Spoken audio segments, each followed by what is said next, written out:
Salut! Aujourd'hui, grande journée de plantation à la maison. Donc, le potager s'en va en terre au complet. Les prochaines nuits sont bonnes pour les 2 prochaines semaines. Donc, ce qu'on envisage, c'est que c'est un réchauffement nuit après nuit, jour après jour, dans les prochaines semaines. Donc, ça, c'est super cool, c'est super encourageant. C'est la raison pour laquelle je mets en terre. Aujourd'hui, je vous explique un peu ce que je fais. Ça va être peut-être plus concentré tomates aujourd'hui, mais je pense que c'est une chose qui est importante, puis que tout le monde met pas mal en terre durant l'été. Donc, je vous montre ma technique. Pour les tomates, premièrement, il faut trouver un support parce qu'une tomate, c'est une vigne. Donc, c'est pas quelque chose qui va s'accrocher au mur, mais c'est quelque chose qui va tranquillement monter. Puis, on va devoir soit enrouler autour d'un poteau ou même accrocher après des cordes. Il y a plusieurs sortes de choses. Il y a en premier cas, il y a les cages. Donc, j'en ai, vous les voyez là, j'en ai 3. Les cages, moi, je serais pas full cage. C'est bon pour les tomates cerises qui va être dans ces pots que je vous ai montrés. Je trouve que c'est bas des cages. Normalement, un plant de tomates, moi, je les fais monter jusqu'à 6 pieds. Les cages qui sont très grosses sont très onéreuses. Ça prend quand même beaucoup de place à ranger. Fait que c'est des raisons pour lesquelles, moi, les cages, je les ai mis de côté. J'ai trouvé une autre technique, par exemple, que je préfère et que je trouve, je sais pas, plus facile, moins cher. Je vous montre ça à l'instant. Donc, j'ai un système, c'est 4 T-bars, en fait 6 T-bars. J'ai mis du bois, en fait, ici, traité, donc ça ne pourrira pas. J'en ai mis en haut, en bas pour la barrer en place. C'est des T-bars de 8 pieds que j'enfonce dans la terre. Donc, vous voyez ce que ça donne. Ça fait de la solidité, c'est super facile à ranger, ça prend pas de place et ça pourrit pas. Puis ensuite de ça, j'ai accroché des fils de fer. Donc, 4 d'un côté, 4 de l'autre. Moi, avec ça, je suis capable de planter 16 plantes de tomates. Donc, c'est une longueur de 15 pieds. Je suis capable d'en mettre 16. Je le commence toujours à un pied du bord. Là, il va y avoir un premier plant de tomate ici. Et après ça, au 24 pouces, il va y avoir un autre plant de tomate. Ainsi de suite. Donc, ça m'en donne 16. En fonctionnant comme ça, ce que ça permet de faire, c'est de changer. Parce qu'à chaque année, on doit changer l'endroit où on fait les plantations. Donc, aux 3 ans. Donc, on ne peut pas revenir à notre place avant le 4e été, simplement parce qu'il y a des parasites qui existent. Et puis, souvent, il y a des parasites qui vont pondre dans la terre. Ça va prendre jusqu'à 3 ans avant que les œufs éclosent. Donc, si une année, vous avez planté des tomates, ils ont pondu là parce qu'ils disent « Ouh, les tomates ». Puis après ça, vous en remettez là. Si les œufs éclosent, après ça peut ravager tous vos plants. Donc, c'est une manière super simple, efficace de fonctionner. Comme vous avez pu le remarquer, moi, je fonctionne dans des bacs. Donc, c'est des bacs qui ont environ 2 pieds et demi à 3 pieds de haut. En fait, non, c'est pas vrai. C'est 2 pieds et demi de haut. C'est assez haut parce que je suis grand. Donc, je voulais me simplifier la vie. Est-ce que tout ça, c'est rempli de terre, ces bacs-là? Pas tout à fait. Dans le fond, on peut retrouver, j'ai mis des branches, des feuilles. Aussi, j'ai mis de grandes feuilles de carton pour empêcher la mauvaise herbe qui pourrait passer à travers ou des anciennes plantations qu'il y avait sur place parce qu'ici, avant, il y avait une piscine hors terre puis il y avait un genre de jardin. J'ai tout enlevé pour faire place à un potager. Donc, voilà. Donc, à travers le treillis là, de fil de fer, j'ai inséré un bout de bambou. Puis, je suis venu barrer mon bout de bambou en haut et en bas d'une corde en jute, tout simplement. C'est quelque chose qui se composte super facilement. Donc, j'ai fait des zigzags à l'intérieur, puis je les ai recroisés de l'autre côté. J'ai fait la même chose en haut et j'ai fait un zigzag en diagonale de haut en bas. De cette manière-là, ça me permet facilement d'attacher mes plants de tomates ou de les enrouler autour du fil de fer lorsqu'ils vont grossir. Comment je procède? Premièrement, je commence par avoir le fil là, est à peu près à 1 pied du sol.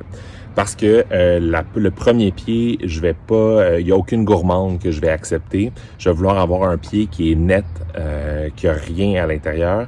Et après ça, aux 2 ou 3 gourmandes, je vais élaguer 1 ou 2 gourmandes. Donc, il va y avoir à peu près toujours une gourmande que je vais laisser passer à peu près aux 2 ou 3 poussées. Il y a beaucoup de gens qui disent que les gourmandes, faut les enlever. C'est sûr, mais par contre, ce que ça fait, c'est que on récolte des tomates une fois dans l'année, puis c'est tout en même temps.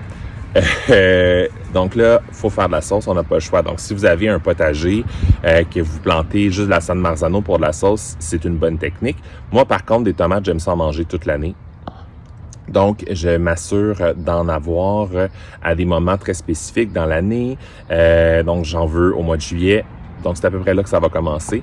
Juillet ou septembre, je vais avoir des tomates. Donc, en ayant une culture qui est un petit peu entre déterminée et indéterminée, donc je laisse des gourmandes, puis pas toutes les gourmandes, mais quelques-unes, ben ça me permet d'avoir des tomates au courant de l'année, puis d'avoir une super bonne récolte avec une super bonne abondance. C'est ce qui est super intéressant, là, parce que quand on met ça en terre puis on met toute cette énergie-là, on veut en manger de la tomate. Donc, c'est la raison pour laquelle moi, je fonctionne comme ça. Ça va super bien. Franchement, j'ai rien à dire. Ça fait plusieurs années que je procède de la sorte. Ça va super bien. Dans l'espace que j'ai, ça me convient. Par contre, si j'avais un immense terrain avec plusieurs bacs, puis je pourrais faire, mettons, plusieurs bacs de tomates, ben c'est sûr que j'en laisserais de manière déterminée parce que je fais de la sauce. J'ai vraiment ça faire de la sauce. Donc, j'aurais laissé certains plants où je couperais toutes les gourmandes puis je récolterais une fois par année parce que là, ben ça serait la période des récoltes pour les tomates.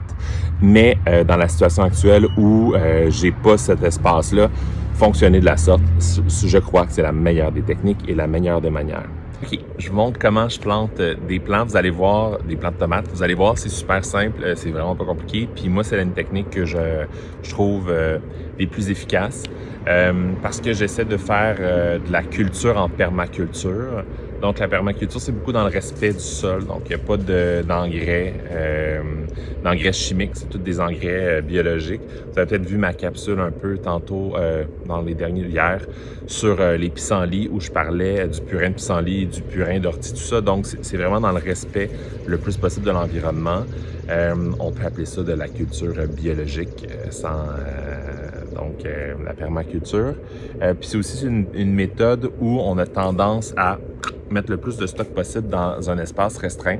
Par contre, on respecte chacun des légumes. Donc, des tomates sur 24 pouces, mais entre les plants de tomates, on va mettre du basilic, il va y avoir des fleurs, il va y avoir peut-être des laitues, tout ça. Donc, c'est une culture qui va prendre moins d'espace que la tomate. Donc, on a un légume principal, dans ce cas-ci la tomate, puis les choses secondaires qui seraient le basilic, les laitues, tout ça, qu'on planterait à travers. Ça serait la même chose avec les piments, avec les courgettes, quoique les courgettes c'est un petit peu plus difficile parce que les courgettes c'est très envahissant, mais je fais la même chose avec les aubergines, ainsi de suite au courant de l'été.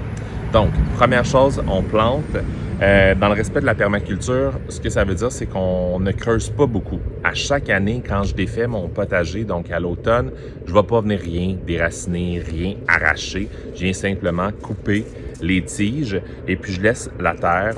Il y a des micro-organismes qui sont dans la terre. Puis plus qu'on la brasse, oui, on va avoir une meilleure culture l'année qu'on va le brasser. Mais après ça, avec les années, ce que ça va faire, c'est que ça va venir détruire notre sol au lieu de l'améliorer. Fait qu'à la place, ce que j'aime mettre, c'est étendre du compost au-dessus de ma terre. Après ça, comme vous avez vu, j'ai de la paille qui garde l'humidité, donc ça me permet de moins arroser. Moi, j'utilise un Hori Hori. C'est un outil d'origine japonaise. Là, celui-là, c'est un outil qui est un petit peu différent. Il y a une fourchette en haut. Je l'ai acheté parce que j'enlève les mauvaises herbes avec ça. Ça va super bien. Les fameux pissenlits dans mes plates-bandes, je vais les enlever avec ça. Donc, c'est ça. Et vu que c'est un couteau, ben, ça me permet de couper les anciennes racines s'il en reste dans le sol. Puis c'est une manière aussi de ne pas trop bouger la terre. Première des choses, je vais tasser le boyau d'arrosage. J'ai aussi tassé la paille qui me permet de garder mon humidité. Donc, ce qu'on fait, c'est qu'on va venir simplement creuser, mais légèrement, pas trop en profondeur, le sol. On creuse d'environ peut-être 2,5 pouces de profond. Ensuite, avec le Hori Hori, ce que je viens faire, c'est prendre un plant de tomate dans ma cassette. Et puis là, je vais enlever les feuilles qui sont en bas. Donc, les branches qui sont en bas, je les enlève. Puis, je vais planter le plant de tomate sur le côté en relevant le rebord comme ça. et je rabrille tout simplement de terre des deux côtés. Je viens légèrement aplatir, pas trop, et on remet la paille sur les racines et on va remettre le boyau à sa place. Lorsque le plant de tomate, là, on voit qu'il y a une branche qui est au niveau du sol, vous allez venir la couper, tout simplement. En plus, ça tombe bien, c'est une branche qui a pogné un coup de soleil parce que j'ai dû les sortir pendant 2-3 jours à l'extérieur pour leur donner du soleil. Ils ont pogné un coup de soleil, donc ça fait ça, c'est pas grave. Les prochaines pousses vont être super belles. Ce que ça va faire, c'est, par contre, ça va peut-être un peu ralentir la croissance dans les prochains jours, mais rien de bien grave. Pourquoi je fonctionne comme ça avec la plantation des tomates? Premièrement, vu qu'on laisse la tige va faire des racines. Vu qu'on l'enterre, on va multiplier le nombre de racines qu'on va avoir. Ça, c'est la première chose. Plus de racines, plus de nutriments, premièrement. Puis vu que la tige est à 2 pouces en fait du sol, ce que ça fait, c'est que le soleil réchauffe énormément la terre, va réchauffer aussi les racines. Puis les tomates, on le sait, ça aime la chaleur énormément. Puis au Québec, il fait un petit peu froid. La nuit, l'été. Donc, les racines, en étant à la surface, durant la journée, vont absorber plus de chaleur, ce qui va être préférable pour la plante. Puis en plus de ça, par-dessus, moi, je mets de la paille. La paille, ça garde l'humidité plus, donc ça me permet d'arroser 1 fois par semaine. Les tomates, lorsqu'ils ont de l'eau, ça fait un choc, OK? C'est un peu spécial, là, mais vous irez lire le choc hydrique des tomates. Fait qu'en les arrosant moins, il y a moins de choc, ils produisent plus. Parce que c'est ça, c'est aussi simple que ça. Donc, en ayant de la paille, ce que ça fait, c'est que ça diminue la quantité d'eau que je dois donner aux tomates. Par contre, la journée que je les arrose énormément. Là. La terre est wet, là, c'est super trempé. Puis c'est bien correct comme ça. Puis après ça, au courant de la semaine, tranquillement, ça va s'assécher. S'il y a de la pluie, là, on gère notre arrosage en conséquence. S'il y a beaucoup d'eau, on va avoir tendance à sauter 1 semaine à arroser pour minimiser en fait l'impact du choc hydrique qui est vraiment important. Là, ça paraît pas, mais c'est vraiment important.